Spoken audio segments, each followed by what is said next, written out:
بسم الله الرحمن الرحيم. الحمد لله رب العالمين، والصلاة والسلام على رسوله الكريم. أما بعد، فأعوذ بالله السميع العليم من الشيطان الرجيم.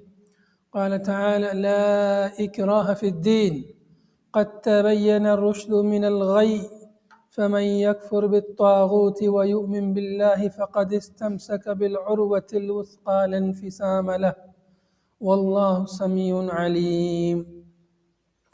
قال المفسر رحمه الله في تفسير هذه الآية: لا إكراه في الدين أي على الدخول فيه، قد تبين الرشد من الغي أي ظهر بالآيات البينات أن الإيمان رشد والكفر غي.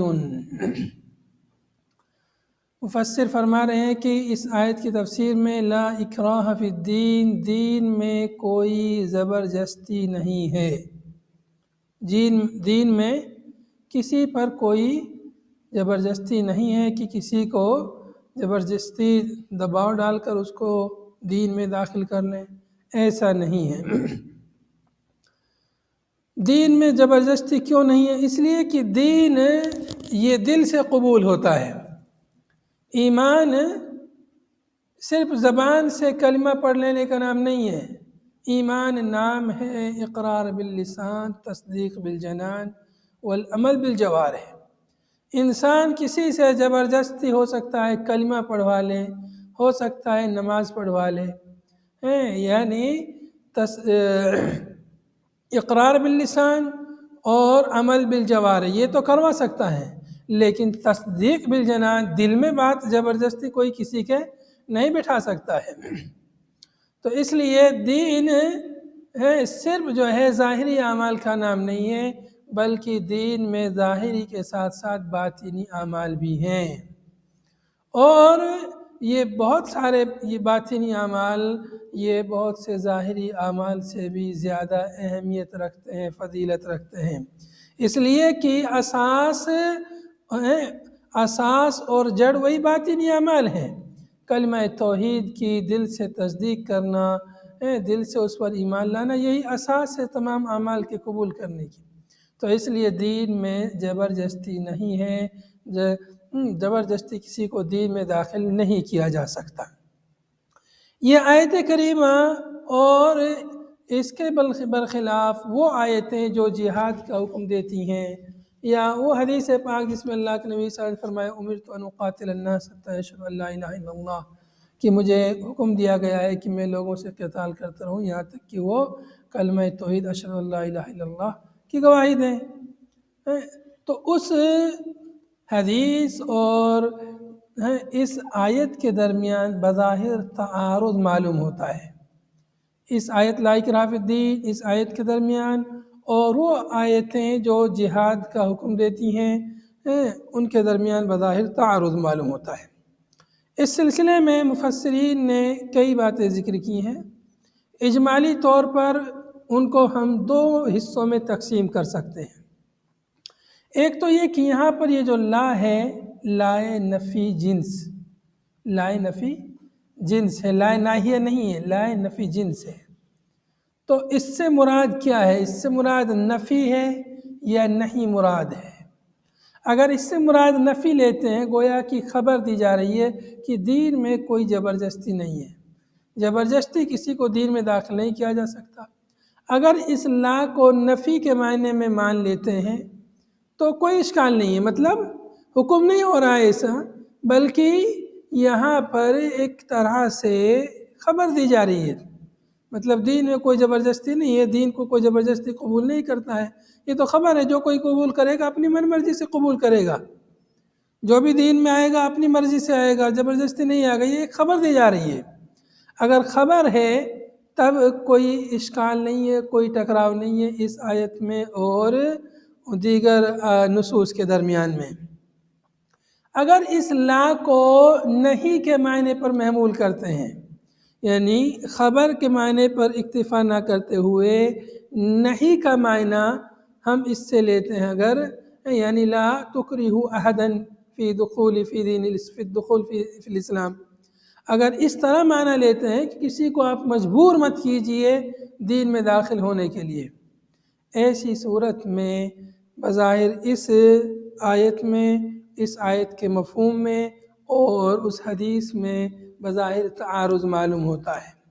تب اگر اس کو نہیں مانتے ہیں، نہیں کا معنی لیتے ہیں، ایسی صورت میں اس کے بارے میں مفسرین نے بعض نے کہا ہے کہ یہ آیت منسوخ ہے آیات جہاد کے ذریعے۔ بعض نے کہا ہے کہ یہ منسوخ ہے، بعض نے کہا منسوخ نہیں ہے، محکم ہے آیت منسوخ نہیں ہے، محکم ہے، اور بعض نے کہا کہ آیت یہ مخصوص ہے۔ آیت کیا ہے؟ مخصوص ہے، جزیہ کی آیات کے ذریعے اور جزیہ کے احکام کے ذریعے مخصوص ہے، یعنی آپ لوگوں کو دین میں داخل ہونے کے لیے مجبور کیجئے، یا تو وہ دین میں داخل ہو جائیں یا یہ کہ وہ جزیہ دیں، جزیہ ادا کریں۔ جزیہ بھی ادا نہیں کرتے ہیں تو پھر وہ قتال کرنے کے لیے تیار ہو جائیں۔ تو ایک مفہوم یہ بھی علماء نے ذکر کیا ہے۔ جب یہ مفہوم آئے گا تو آپ سوچیں گے کہ جو ہے پھر تو یہ دین میں زبردستی ہو گئی، تو اس کا جواب یہ کہ دیکھو دین کوئی زبردستی قبول کرتا نہیں ہے، دین ایمان کا نام ہے، صرف جو ہے ظاہری اعمال کا نام نہیں، باطنی اعمال کا بھی نام ہے۔ تو پھر کیوں حکم دیا گیا قتال کرنے کا، ان سے جہاد کرنے کا؟ اس لیے حکم دیا گیا ہے امن و شانتی قائم کرنے کے لیے، چونکہ اگر آپ نے ان کو خالی چھوڑ دیا تو پھر وہ آپ کے اوپر زیادتی کریں گے، لوگوں پر ظلم و زیادتی کریں گے، شرک اور کفر اور فتنہ فساد پھیلائیں گے، اس لیے ان کو دبا کر رکھنا ہے۔ تو ایک مفہوم یہ بھی بیان کیا ہے بعض مفسرین نے۔ تو یہاں پر آپ خلاصہ کلام کے طور پر یہ سمجھ لیجئے کہ دین میں زبردستی نہیں، اس لیے کہ دین ظاہری اور باطنی دونوں اعمال کا نام ہے۔ جو حکم ہے قتال کرنے کا، جہاد کرنے کا، وہ خاص پس منظر میں ہے، ہر کسی کو نہیں ہے۔ جیسے ہم لوگ یہاں بیٹھے ہیں ہندوستان کے ماحول میں اور یہاں بیٹھ کے ان آیتوں کو پڑھ رہے ہیں تو اسی ماحول میں سوچ رہے ہیں۔ تو جہاد کے شرائط ہیں، جہاد کے ضوابط ہیں، کوئی جو چاہے ایسے من مرضی سے جہاد نہیں کرتا ہے، بلکہ اس کے لیے اسلامی حکومت ہوتی ہے، اسلامی حکومت کی سرپرستی میں جہاد ہوتا ہے۔ تو وہ چیز اگر نہیں ہے تو پھر جو ہے جہاد فرض نہیں رہتا ہے۔ تو اگر اسلامی حکومت ہے وہاں پر جو ہے مسلمان بھی بستے ہیں، غیر مسلم بھی بستے ہیں، سب لوگ رہتے ہیں۔ تو مسلمان تو ہر سال یا جب بھی اس کی فصل نکلے گی وہ زکوٰۃ نکالے گا، مسلمان ہے تو جو زکوٰۃ نکلتی ہے اس سے رفاع عامہ، غریبوں، مسکینوں اور دیگر اخراجات جو ہے ملک کے اس سے پورے ہوتے ہیں۔ لیکن جو غیر مسلم رہ رہے ہیں اس حکومت میں وہ زکوٰۃ دیتے نہیں ہیں، تو وہ فری میں جو ہے حکومت کی سہولتوں سے اور دیگر چیزوں سے فائدہ اٹھا رہے ہیں، تو ان کا کیا ہوگا؟ تو اس لیے ان کو جزیہ دینا پڑے گا، اس لیے انہیں جزیہ ادا کرنا پڑے گا کہ مسلمان زکوٰۃ دیتے ہیں تو کافروں کو جزیہ ادا کرنا پڑے گا۔ ایسا بھی بعض علماء نے کہا ہے کہ جو ہے اس لیے ان سے یا تو اسلام لے آئے، اگر جزیہ نہیں دینا اسلام لے آئے اور پھر زکوٰۃ ادا کریں سب کی طرح، اسلام نہیں لاتے ہیں تو پھر جزیہ ادا کریں۔ جزیہ کی جو بات ہے اس کے بارے میں پھر مزید یہ کہا ہے بعض علماء نے کہ جزیہ خاص ہے اہل کتاب کے ساتھ میں ہے، اور بعض نے کہا کہ نہیں سب کے لیے عام ہے، اللہ عالم۔ تو بہرحال خلاصہ کلام یہ کہ دین میں، ایمان میں زبردستی نہیں ہوتی ہے، یہ اس میں اللہ رب العالمین کی طرف سے خبر ہے، اللہ تعالیٰ کی طرف سے خبر ہے۔ اور پھر حالات جو ہے کبھی کبھی کیا ہوتا ہے کہ حالات ہوتے ہیں، جنگی حالات ہوتے ہیں، جیسے اللہ کے نبی صلی اللہ علیہ وسلم کے زمانے میں جو حالات تھے وہ جنگی حالات تھے، مطلب کوئی بھی قوم کسی بھی قوم پر کبھی بھی حملہ کر سکتی تھی۔ تو ایسے حالات میں کوئی جو ہے چپ چاپ تھوڑے بیٹھے گا، ہمیشہ دفاع کے لیے یا اپنے دشمن پر حملہ کرنے کے لیے وہ تیار رہے گا قبل اس کے کہ دشمن حملہ کرے۔ تو وہ ایک الگ حالات ہوتے ہیں، وہ حالات کے حساب سے حکم بدلتے رہتے ہیں، احکامات بدلتے رہتے ہیں۔ تو کیسے حالات ہیں، کس طرح کے حالات ہیں، اسلامی حکومت کی سرپرستی ہے یا سرپرستی نہیں ہے، جنگی حالات ہیں، امن و سکون کے حالات ہیں، ان حالات کے اعتبار سے بھی احکام جو ہے بدلتے رہتے ہیں۔ ویسے جہاد امن و سکون کو قائم کرنے کے لیے جہاد کی فرضیت ہوئی ہے، دنیا سے فتنہ اور فساد کو ختم کرنے کے لیے یہ جد و جہد جو ہے کی جاتی ہے، فتنہ فساد پھیلانے کے لیے نہیں بلکہ فتنہ فساد کو ختم کرنے کے لیے۔ آپ سوچئے کہ اسلام کی آمد سے پہلے دنیا کس قدر فتنہ اور فساد میں مبتلا تھی، یہاں تک کہ مکے میں جو ہے بچیوں کو زندہ رہنے کا حق نہیں تھا، ان کو زندہ درگور کر دیا جاتا تھا، بچیوں کو، غریبوں پر ظلم و ستم ہوتا تھا، اور اللہ کے ساتھ شرک و کفر تو تھا ہی، اور عام پبلک پر بھی بہت زیادہ ظلم و ستم تھا۔ یورپ میں جو ہے عیسائی لوگ جو ہے دین کے مسائل، احکامات اور بہت ساری تکلیفات سے لوگ پریشان تھے۔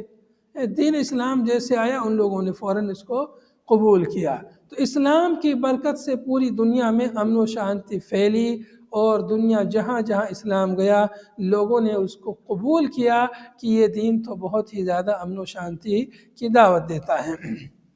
بہرحال آگے دیکھیں گے دین میں زبردستی کیوں نہیں ہے، آگے اس کی وجہ آ رہی ہے۔ لا اکراہ فی الدین علی الدخول فیہ، داخل ہونے کے لیے دین میں، کسی کو داخل کرنے کے لیے داخلے پر زبردستی نہیں ہے کہ چل دین میں داخل ہو ورنہ تجھے قتل کر دیا جائے گا، ایسا نہیں ہے۔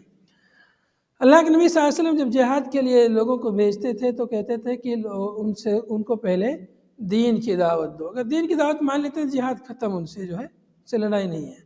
اگر وہ دین کی دعوت نہیں مانتے ہیں، کلمہ نہیں قبول کرتے ہیں تو پھر وہ جزیہ دے، لڑائی نہیں کرتے تو جزیہ دے، تو دین کوئی زبردستی نہیں ہے پھر ان سے، تو مطلب کچھ نہ کچھ ایک نہ کام انہیں کوئی ایک کام کرنا پڑے گا۔ لا اکراہ فی الدین قد تبین الرشد من الغی، دین میں زبردستی کیوں نہیں ہے؟ اس لیے کہ رشد، ہدایت واضح ہو چکی ہے، من الغی، غی سے، ضلالت سے، گمراہی سے۔ ہدایت کا راستہ اور گمراہی کا راستہ دونوں بالکل الگ الگ واضح ہو چکے ہیں۔ یہ ہدایت کا راستہ ہے، کلمہ توحید کا راستہ ہے، کتاب و سنت کا راستہ ہے، دین اسلام کا سیدھا راستہ، اور ضلالت کا، گمراہی کا، شرک اور کفر کا راستہ بالکل الگ الگ ہیں، یہ واضح ہو چکا ہے۔ اس لیے جس کو ہدایت کا راستہ اپنانا ہے وہ ہدایت کا راستہ اپنائے، جس کو ضلالت کا اپنانا ہے وہ ضلالت کا اپنائے، کوئی زبردستی والی بات نہیں ہے، اپنی مرضی انسان کو جو راستہ اپنانا ہے وہ راستہ اپنائے۔ ظہر بالآیات البینات، تبین میں نے ظاہر ہو گیا ہے آیات بینات، کھلی ہوئی آیتوں کے ذریعے۔ کیا ظاہر ہو گیا؟ ان الایمان رشد، کہ ایمان رشد ہے، ہدایت ہے، والکفر غی، اور کفر غی ہے، ضلالت ہے، گمراہی ہے۔ یہ چیز جو ہے بالکل واضح ہو چکی ہے آیات بینات کے ذریعے، ہدایت جو ہے گمراہی سے بالکل واضح، بالکل الگ تھلگ ہو چکی ہے۔ نزلت فی من، یہ آیت نازل ہوئی اس شخص کے بارے میں، من کان لہ من الانصار اولاد، کہ جس کے انصار میں سے کچھ اولاد تھی، یعنی انصار میں سے ایک شخص کے کچھ بچے تھے، کچھ لڑکے تھے، اراد ان یکرہہم علی الاسلام، تو اس نے چاہا کہ ان کو مجبور کرے اسلام کے قبول کرنے پر، اسلام میں داخل ہونے پر انہیں مجبور کرے۔ انصاری آدمی وہ مسلمان ہو گیا، اب اس کے بچے مسلمان نہیں ہو رہے تھے، تو اس نے انہیں مجبور کرنا چاہا، تو یہ آیت نازل ہوئی کہ دین میں زبردستی نہیں ہے، انہیں مجبور مت کیجئے۔ تو انہیں مجبور بھی نہیں کیا جا رہا تھا، مجبور کرنے سے منع کر دیا، اور ان سے قتال بھی نہیں، جہاد بھی نہیں۔ تو اس طرح سے بالکل واضح مسئلہ ہے کہ ایسے حالات میں ان سے کوئی جنگی حالات نہیں ہے، اور ان کے ساتھ کوئی لڑائی جھگڑا نہیں ہے، اور وہ لوگ مدینے میں رہ رہے ہیں، نبی صلی اللہ علیہ وسلم کے ساتھ، نبی صلی اللہ علیہ وسلم کی حکومت میں وہ لوگ رہ رہے ہیں۔ تو اللہ کے نبی صلی اللہ علیہ وسلم نے انصار کو منع کر دیا کہ اپنے بچوں کو دین میں داخل ہونے کے لیے زبردستی مت کیجیے، دین، ایمان جب ان کے دل میں داخل ہوگا وہ اپنی مرضی سے اسلام لے آئیں گے۔ فَمَن يَكْفُرْ، کیوں جو ہے دین میں زبردستی نہیں ہے؟ ایک وجہ تو یہ بیان ہو گئی قد تبین الرشد من الغی، اس لیے کہ رشد و ہدایت واضح ہو چکی ہے، ضلالت سے بالکل الگ ہو چکی ہے۔ فَمَن يَكْفُرْ بِالطَّاغُوتِ، چنانچہ جس نے طاغوت کا انکار کیا، فَمَن يَكْفُرْ جو طاغوت کا انکار کرے، طاغوت کیا ہے؟ الشیطان او الاصنام، کیوں یعنی جو شیطان کا انکار کرے یا بتوں کی عبادت کا انکار کرے۔ وَهُوَ يُطْلَقُ عَلَى الْمُفْرَدِ وَالْجَمْعِ، طاغوت کا لفظ ہے جو مفرد اور جمع پر اس کا اطلاق ہوتا ہے، اس کا اطلاق مفرد اور جمع سب کے لیے ہوتا ہے۔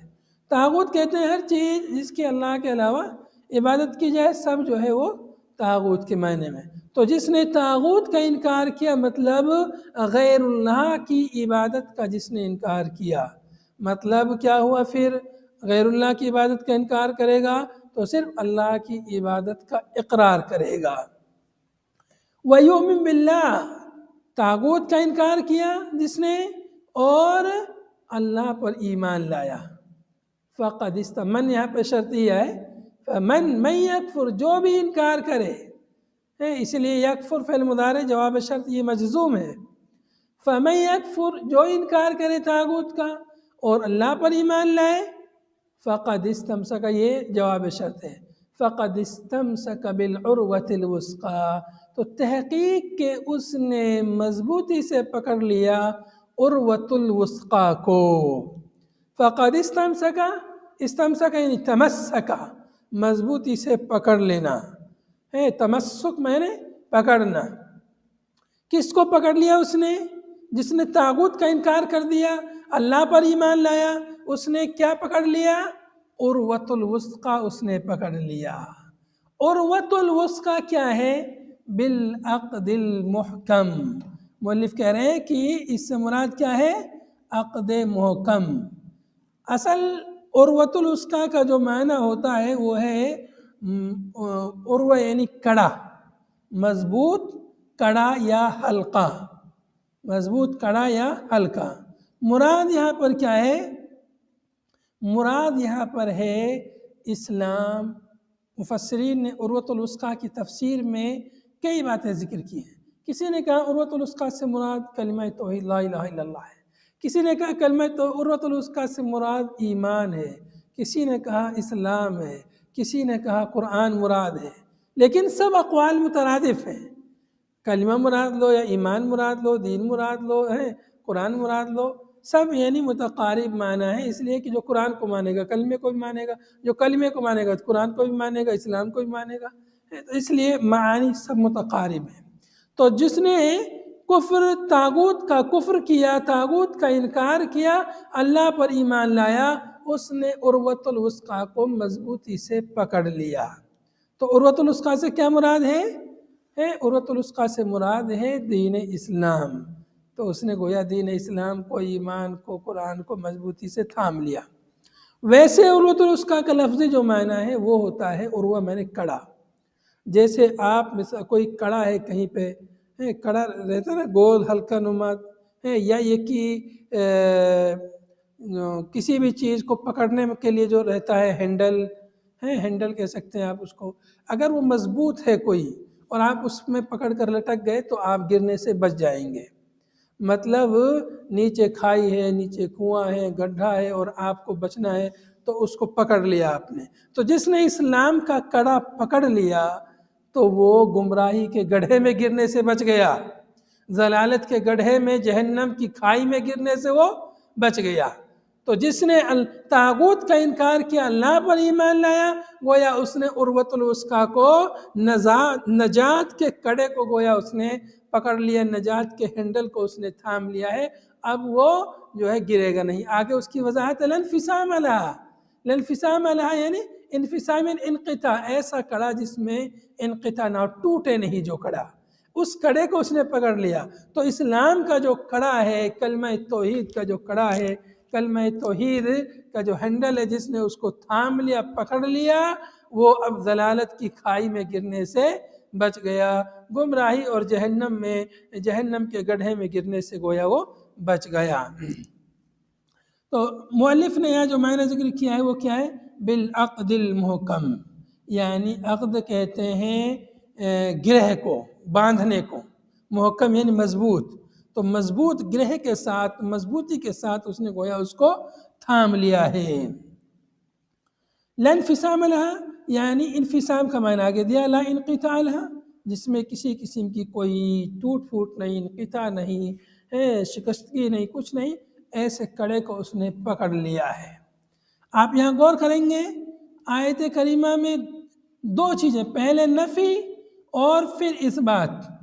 جس نے طاغوت کا انکار کیا، یہ مطلب ہے لا الہ، پھر الا اللہ ویؤمن باللہ، یہ معنی الا اللہ کا۔ کلمہ توحید لا الہ الا اللہ دو جز پر مشتمل ہے۔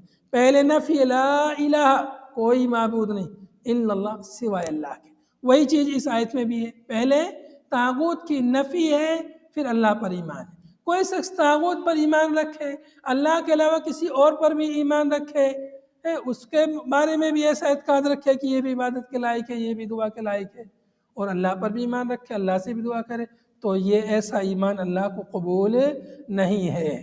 اللہ کو خالص ایمان قبول ہے کہ عبادت کے لائق صرف اور صرف اللہ کی ذات ہے، اس کے علاوہ کسی اور کو کوئی اگر عبادت کے لائق مانتا ہے تو اللہ تعالیٰ ایسے شخص کے ایمان کو قبول نہیں کرتا ہے۔ تو ایمان کے لیے ضروری ہے پہلے صفائی ستھرائی، دل کو صاف رکھو کفر کی غلاظت سے، تب اس میں جو ہے ایمان کا پھول سجائیے۔ کفر کی غلاظت ہو، شرک کی غلاظت دل میں ہو، پھر اس میں جو ہے ایمان کا پودا کوئی لگائے تو وہ پودا اس میں ہرا بھرا نہیں رہ سکتا۔ ضروری ہے کہ پہلے دل کو صاف کیا جائے شرک اور کفر کی غلاظت سے، پھر اس میں ایمان کا پودا لگایا جائے۔ واللہ سمیع علیم، اور اللہ تعالیٰ سننے والا ہے، لما یقال، جو کچھ بھی کہا جائے، علیم بما یفعل، جو کچھ بھی کیا جائے اللہ تعالیٰ اس کو جانتا ہے۔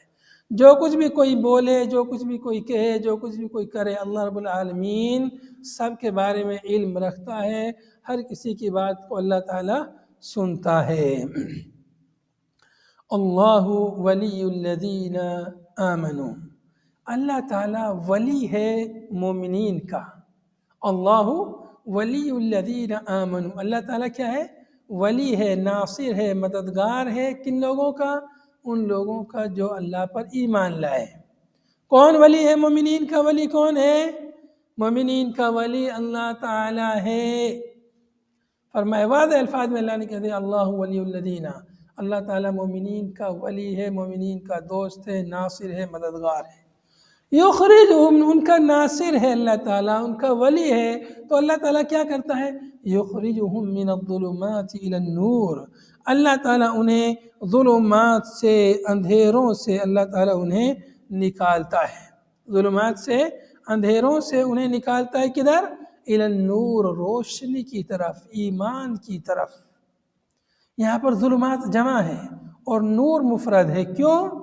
اس لیے کہ ظلمات، تاریکیاں، ضلالت، گمراہی کے راستے زیادہ ہیں، اور ایمان کا راستہ وہ ایک ہی راستہ ہے، وہ صراط مستقیم دین اسلام کا راستہ ہے۔ اس لیے نور مفرد آیا ہے اور ظلمات جمع کا صیغہ، اس لیے کہ ضلالت اور گمراہی کے بہت سارے راستے ہیں۔ والذین کفروا اولیاءہم الطاغوت، اور جن لوگوں نے کفر کیا ان کے اولیاء کون ہیں؟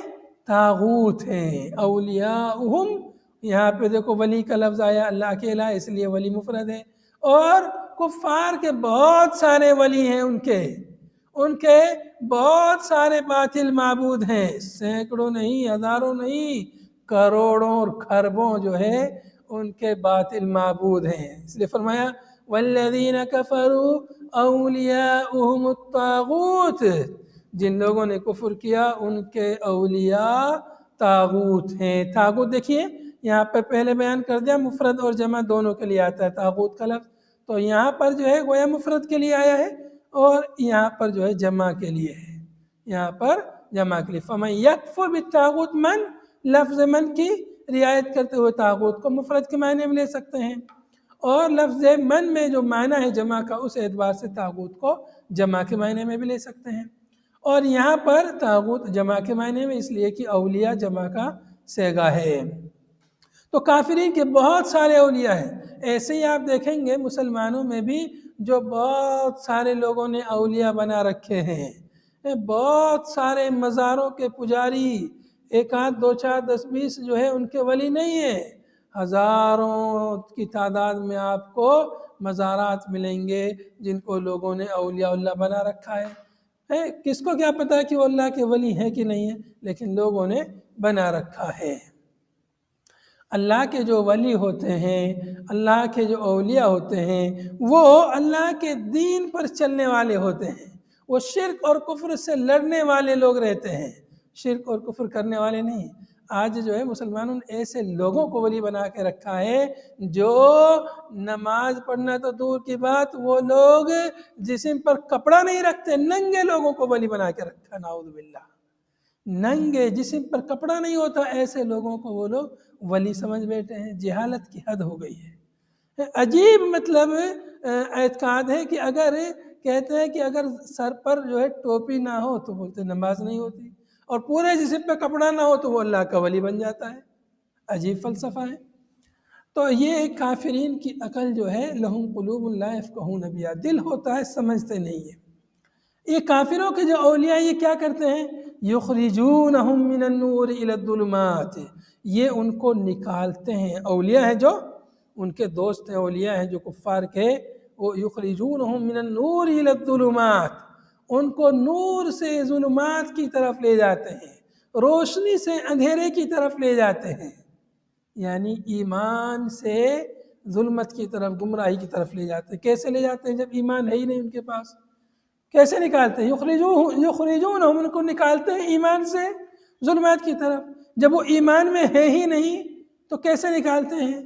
تو مؤلف فرما رہے ہیں ذکر الاخراج اما فی مقابلۃ قولہ یخرجہم من الظلمات، یہاں پر جو یخرجونہم کا جو لفظ آیا ہے وہ تو یا تو مقابلے کے طور پہ آیا، جیسے پیچھے لفظ گزرا یخرجہم من الظلمات، اللہ تعالیٰ جو ہے مومنین کو ظلمات سے اندھیرے کی طرف، روشنی کی طرف نکالتا ہے، تو اس کے مقابلے میں یہ لفظ آیا ہے، تو کفار کے جو اولیاء ہیں وہ ان کو روشنی سے ظلمات کی طرف نکالتے ہیں۔ او یا یہ کہ فی من آمن بالنبی قبل بعثہ من الیہود ثم کفر بہ، یا اس سے مراد وہ لوگ ہیں جو نبی صلی اللہ علیہ وسلم پر ایمان لے آئے تھے آپ کی بعثت سے پہلے، یہودیوں میں سے۔ یہودیوں میں سے بہت سارے لوگ نبی صلی اللہ علیہ وسلم پر ایمان رکھتے تھے بعثت سے پہلے، اور کہتے تھے کہ ایک نبی کی بعثت ہونے والی ہے، وہ نبی ایسے ہوں گے ایسے ہوں گے، اور آپ پر ایمان رکھتے تھے وہ لوگ۔ لیکن جب نبی صلی اللہ علیہ وسلم کی بعثت ہو گئی ثم کفر بہ، پھر انہوں نے آپ کا انکار کیا، پھر وہ لوگ آپ کا انکار کرنے لگے۔ تو گویا کہ ان یہودیوں کو ان کے اولیاء نے، شیاطین نے ان کو ایمان سے، نور سے ظلمت کی طرف، اندھیروں کی طرف، ضلالت کی طرف نکال دیا۔ تو یہ بھی ایک مفہوم ہے۔ اور ایک اور مفہوم یہ بھی بن سکتا ہے، ان کو نکالتے ہیں روشنی سے، مطلب ان کے پاس آپشن ہے یا تو روشنی میں آ جاؤ یا ظلمت ہی میں رہو۔ تو گویا کہ انہوں نے روشنی کو اختیار نہیں کیا، گویا کہ انہوں نے اپنے آپ کو روشنی سے نکال لیا شیطان کی پیروی کرتے ہوئے۔ اولئک اصحاب النار، یہی لوگ اصحاب نار ہیں۔ یہ کافرین جو طاغوت کو اپنا اولیاء مانتے ہیں، جو طاغوت کی پیروی کرتے ہیں، یہی لوگ جہنمی ہیں، ہم فیہا خالدون، اس میں وہ ہمیشہ ہمیشہ رہیں گے، جہنم میں ہمیشہ ہمیشہ رہیں گے۔ آیت کریمہ، یہ دونوں آیتیں جو ابھی ہم نے پڑھی ہیں، اسلام کی حقانیت کو بیان کر رہی ہیں کہ اسلام میں، دین میں کوئی زبردستی نہیں ہے، دین اسلام کو لوگ اپنی مرضی سے قبول کرتے ہیں، اور پھر ایمان یہ جب دل میں سرایت ہو جاتا ہے پھر نکلتا نہیں ہے۔ ایمان جب دین میں یہ داخل ہو جاتا ہے تو پھر یہ نکلتا نہیں ہے۔ حضرت ابو سفیان رضی اللہ عنہ جس وقت ہرقل کے پاس تھے، مسلمان نہیں ہوئے تھے، اللہ کے نبی صلی اللہ علیہ وسلم نے ہرقل کے پاس خط بھیجا تھا، تو ہرقل نے کچھ سوالات کیے تھے، ان میں سے ایک سوال یہ بھی تھا کہ یہ جو شخص نبی ہونے کا دعویٰ کر رہے ہیں، اس پر جو لوگ ایمان لاتے ہیں، کیا وہ لوگ دین سے واپس بھی نکلتے ہیں؟ تو انہوں نے کہا کہ نہیں، کوئی شخص واپس نہیں نکلا اس میں سے، جو گیا ہے تو اسی کا ہو کے رہ گیا ہے۔ تو ہرقل نے کہا تھا کہ ذالک الایمان، کہ ایسا ہی ایمان ایسا ہی ہوتا ہے کہ جب کسی دل میں داخل ہو جاتا ہے تو پھر وہ اس میں رچ بس جاتا ہے، نکلتا نہیں ہے۔ تو چونکہ اس نے اپنی پہلے کتابوں میں پڑھا تھا ایمان کے اوصاف، تو اسی اعتبار سے اس نے کہا تھا کہ ایمان جو ہے جب دل میں سرایت ہو جاتا ہے تو وہ نکلتا نہیں ہے۔ ایسے ہی یہاں پر ہمیں صحیح رستہ معلوم ہوا کہ جو دین کے صحیح رستے کو پکڑ لے گا، دین کلمہ توحید کے عروۃ الوثقی کو جو پکڑ لے گا تو پھر وہ گمراہی سے بچ جائے گا، ضلالت کی کھائی میں گرنے سے وہ شخص بچ جائے گا۔ وثقی یہ جو ہے مؤنث کا صیغہ ہے اوثق سے، اور اوثق یعنی ثقہ، مضبوط کے معنی میں ہے، جتنا زیادہ مضبوط ہو اسے کہا جاتا ہے اوثق الشیء جعلہ وثیقا اے محکما۔ مراد اس سے دین حنیف ہے، دین حنیف، دین اسلام، کلمہ توحید، قرآن پاک، یہ ساری چیزیں اس سے مراد ہیں۔ اور یہاں پر یہ بھی معلوم ہو گیا کہ مومنین کا ولی جو ہے اللہ رب العالمین، مومنین کا ولی ہے، مومنین کا دوست ہے، مومنین کا مددگار ہے، ان کی مدد کرتا ہے اللہ رب العالمین۔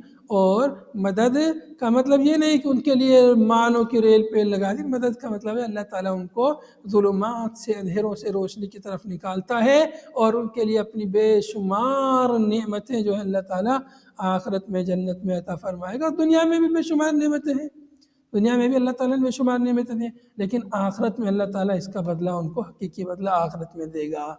هذا وصلی اللہ وسلم علی نبینا محمد وعلى آلہ وصحبہ اجمعین۔ سبحانک اللہم وبحمدک، نشہد ان لا الہ الا انت، نستغفرک ونتوب الیک۔ السلام علیکم ورحمۃ اللہ۔